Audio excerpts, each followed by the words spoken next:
2 minggu ini 3 kasus saya yang pro bono meledak langsung ditanggapi. Ya, itulah hebatnya kalau Instagramnya Hotman Paris.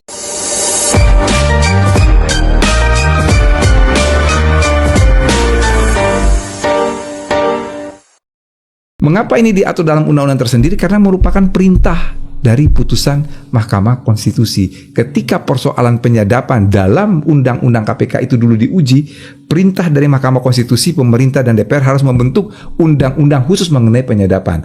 Supaya ini tidak tumpang tindih, makanya kita mengatakan di dalam RUU KUHP itu bahwa untuk penyadapan ini akan mengikuti undang-undang tersendiri. Tetapi persoalan pencekalan dan lain sebagainya, karena hukum acara terkait terorisme, tindak pidana korupsi, narkotika, ini kan ada undang-undangnya tersendiri. Saya kira mahasiswa semester 2 pasti tahulah yang namanya lex specialis derogat legi generali, bahwa aturan khusus itu mengesampingkan aturan yang umum. Begitu kira-kira.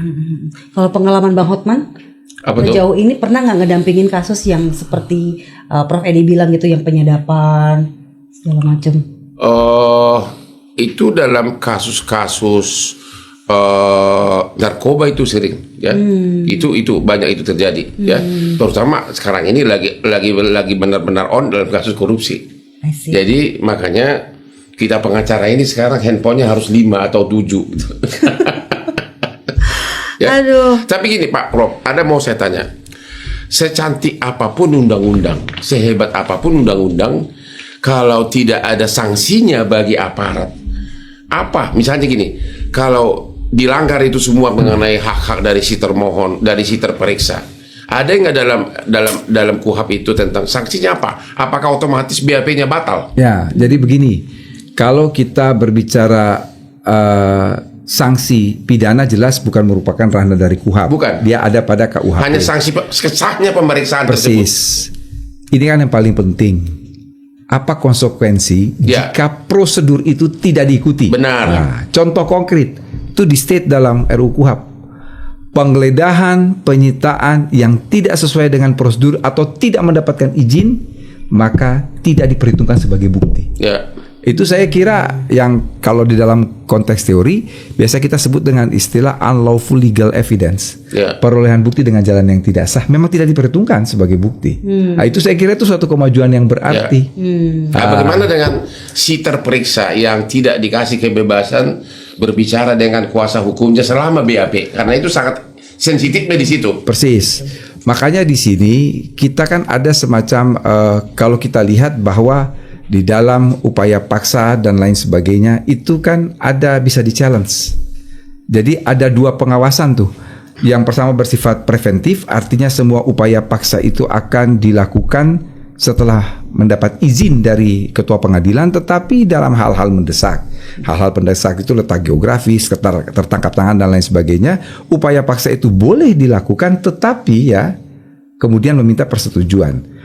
Kalau kemudian itu tanpa persetujuan dan lain sebagainya, dia menjadi objek dari peradilan.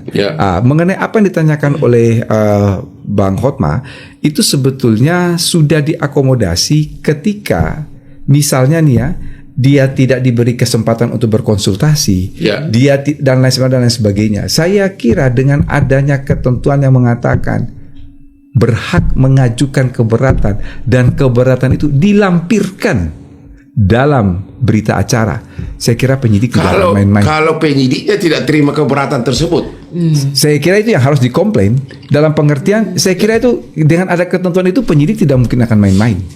Karena dia akan dikontrol. Kalau kan dia bisa. Kalau bisa ditambahkan lagi bahwa kalau ada pelanggaran BAP-nya tidak sah dan tidak bisa dipakai dalam sebagai bagian dari berkas perkara. Cuman itu baru begini, kalau BAP tidak dipakai kan dia bisa BAP ulang. Tetapi bagaimana ketika ketentuan menyatakan bahwa tidak hanya didampingi loh, tapi juga berhak mengajukan keberatan dan keberatan itu dicantumkan dalam berita acara. Itu saya kira penyidik tidak akan main-main. Itu namanya ad informandum. Ad informandum itu setiap keberatan dari seorang advokat itu memang Ini kan draftnya masih dinamis. Usulan kita 2 Januari 2026 sama dengan undang-undang sama dengan KUHP. Jadi kita ada waktulah kalau misalnya bisa ada waktu 1-2 bulan untuk sosialisasi. Ya kenapa buru-buru disahkan biar minimum sosialisasi itu kan penting. Ya, jangan berapa bulan lagi sosialisasi ini? Ya kalau ya biasanya normalnya itu ya 2-3 bulan lah untuk sosialisasi. Oh jadi ini belum ditetapkan, belum ya. Toh kalau ditetapkan kan masih. Saya kira ini juga mungkin pada forum yang baik ini juga ya. Saya kira saya harus mengklirkan beberapa hal yang selama ini diributkan di publik ya. Pertama ada miss ya. Kan kita lihat bahasa di koran, bahasa di TikTok, di Instagram dan lain sebagainya. Ini ribuan daftar inventaris masalah DIM kok dibahas dalam 2 hari. Ya benar itu. Langsung selesai. Salah satu yang protes itu Hairul Huda. Cuma 2 hari. Ya.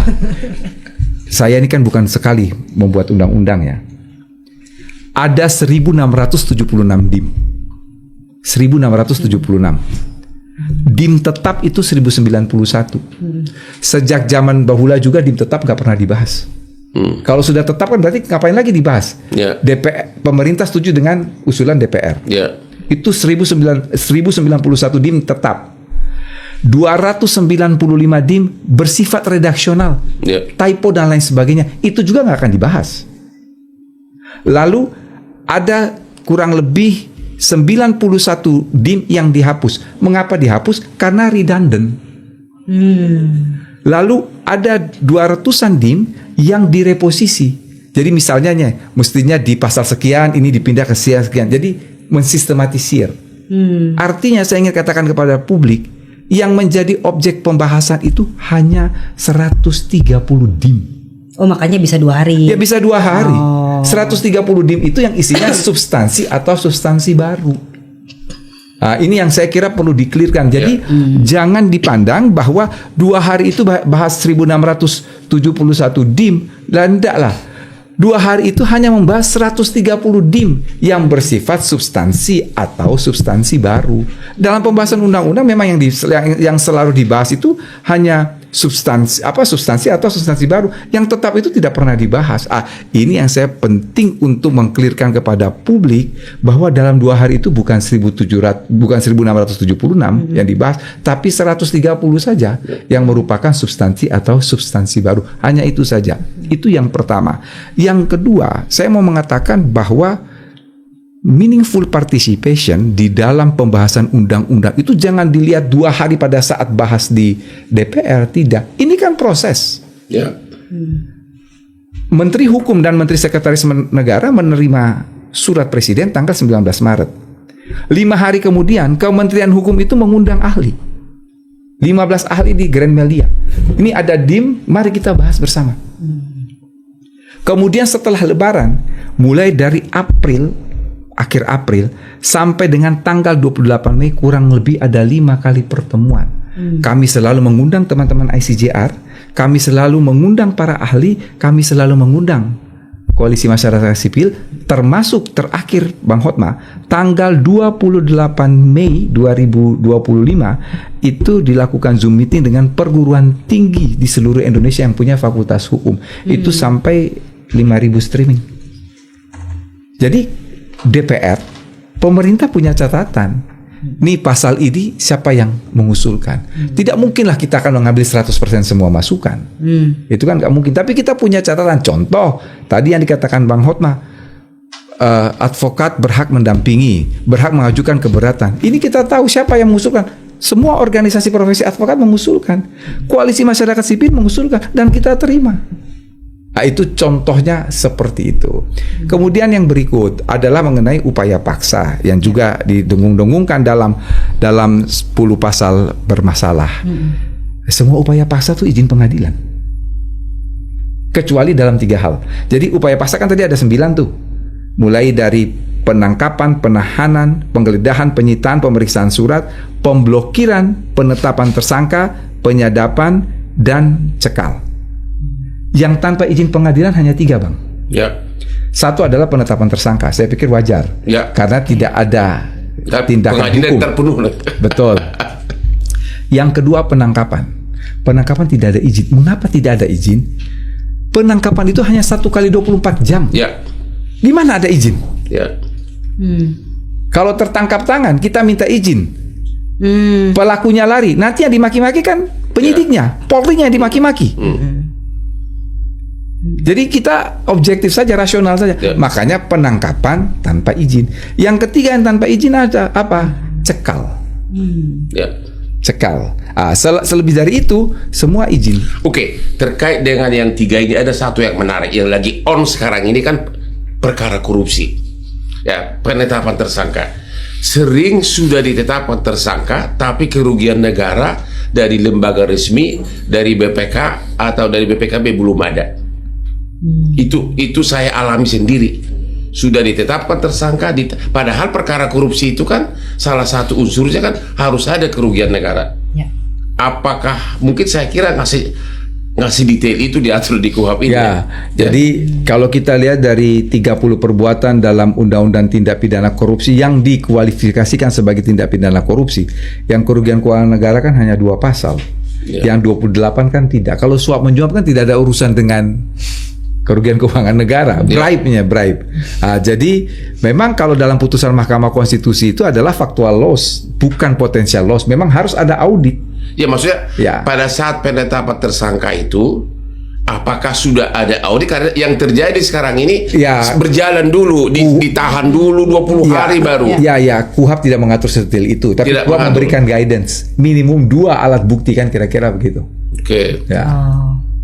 Bisa diterima Bang kalau begitu? Belum puas. Karena itu paling banyak begitu kasus korupsi. Belum ada kerugian negara. Padahal unsur korupsi itu kan salah satu adalah ada kerugian negara yang di luar suap ya. Tapi nggak ada sama sekali buktinya, tiba-tiba tersangka. Gitu loh.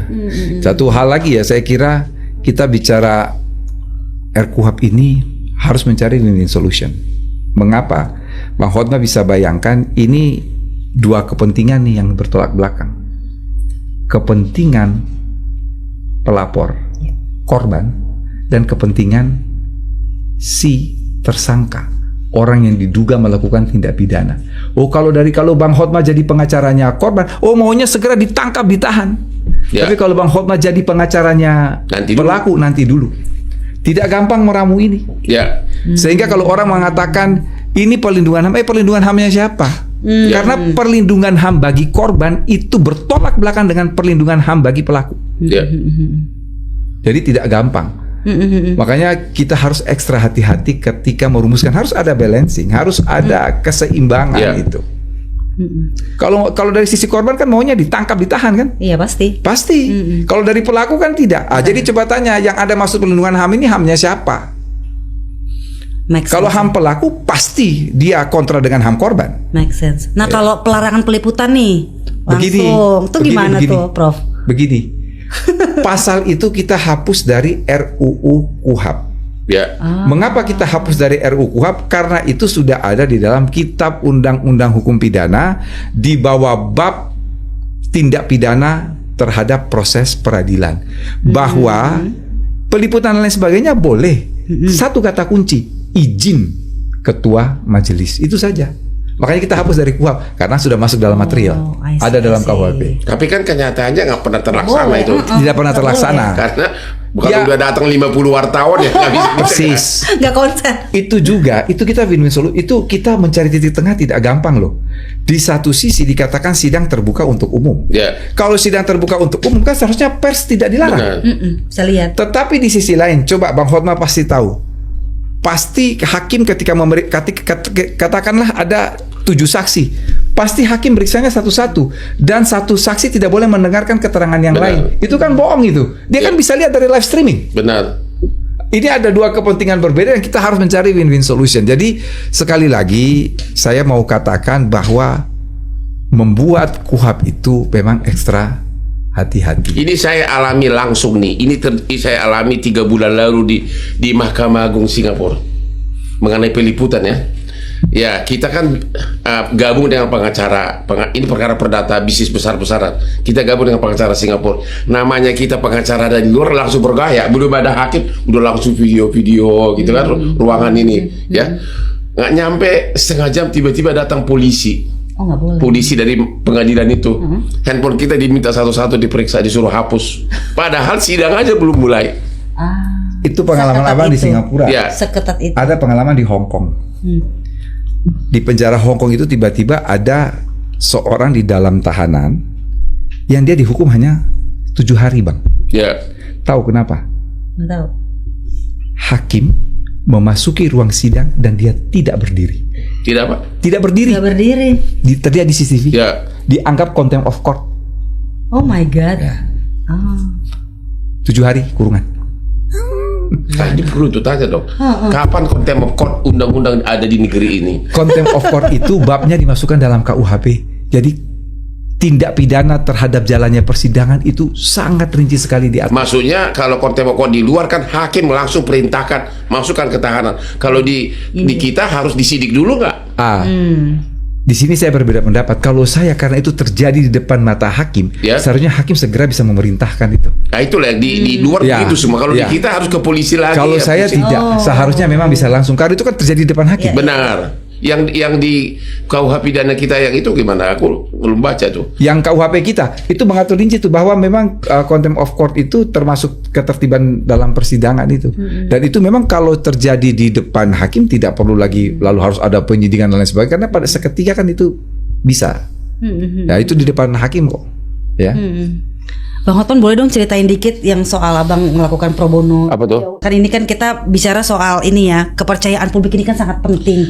Ini buat RUU KUHP juga untuk menaikkan lagi kepercayaan publik terhadap. Jadi gini, saya kasih contoh dalam 2 minggu ini 3 kasus saya yang pro bono meledak langsung ditanggapi.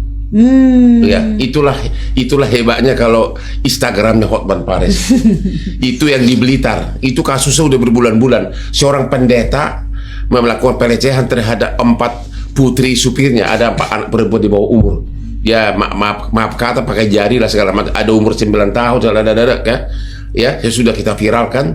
Dan saya selalu kirim lagi ke Kapoldanya. Sekarang udah ditahan pendetanya. Itu Hotman 911. Yang kedua, yang kasus yang di Kuningan, seorang ibu yang sudah pecah ketubannya, sudah masuk IGD, kebetulan hari Sabtu nggak ada dokter, ditelepon dokternya nggak datang, dokter kandungannya, sampai habis sudah air ketuban, sudah banjir semuanya. Hari Senin baru dokternya datang kandungannya, pas dicek udah meninggal bayinya. Ya, itu juga nggak ada yang peduli. Saya viralkan langsung teman kita Gubernur Jawa Barat ikut terjun. Sekarang baru hari ini saya dengar beritanya dokternya pimpinan rumah sakitnya sudah dinonaktifkan sementara. Yang ketiga yang itu nangis kita lihatnya, seorang gadis umur 15 tahun karena terlalu banyak pengangguran, dia mencari kerja dari online dan umur 5 tahun akhirnya langsung ada ada seorang agen dijemput malah. Dibawa dia ke Jakarta katanya untuk kerja di kafe. Tahu apa? Malam kedua dijual ke 3 orang hanya selisih 3 jam. Itu cewek masih benar-benar masih istilahnya apa itu? Istilah sopannya apa? Masih perawan habis, ya. Benar-benar. Dan sekarang dia cuma 2 malam sih dia diminta pulang, sekarang hamil 8 bulan. Dari perbuatan itu. Jadi yang sudah masuk ke kita itu ini baru 3, sudah ratusan sejak dari 10 tahun lalu. Dan saya lakukan itu bukan karena saya mencari popularitas. Ya. Gimana ya, kayak air mengalir gitu loh. Itu benar-benar kalau ditanya, kalau bisa segini tebal kasus yang saya tolongin. Itu ya hanya dengan jadi no viral no justice itu sangat efektif di Indonesia ini. Itu yang terakhir itu seorang ibu muda di Bandara Kuala Namu Medan. Dia naik lift. Ada 2 pintu lift ini, masuk dari sini, keluar dari pintu sini, nggak ada lantainya, jatuh ke bawah lift. 3 hari dia di bawah lift, liftnya turun naik, dia diam terus, ditekan sama lift itu sampai membusuk. Baru saya sudah busuk, barulah satpam baru tahu ada mayat di bawah. Kita viralkan, keluarganya dapat kerugi besar karena ternyata bandara sana BOT dengan pihak asing. Di pihak asingnya yang bayar. Udah deh, too much story kalau udah ke sana. Benar-benar banyak banget kasusnya. Dan bedanya itulah, saya melakukan itu bukan lagi mencari popularitas. Ternyata kalau kita melakukan yang baik itu, hati itu kerasa lapang gitu. Iya.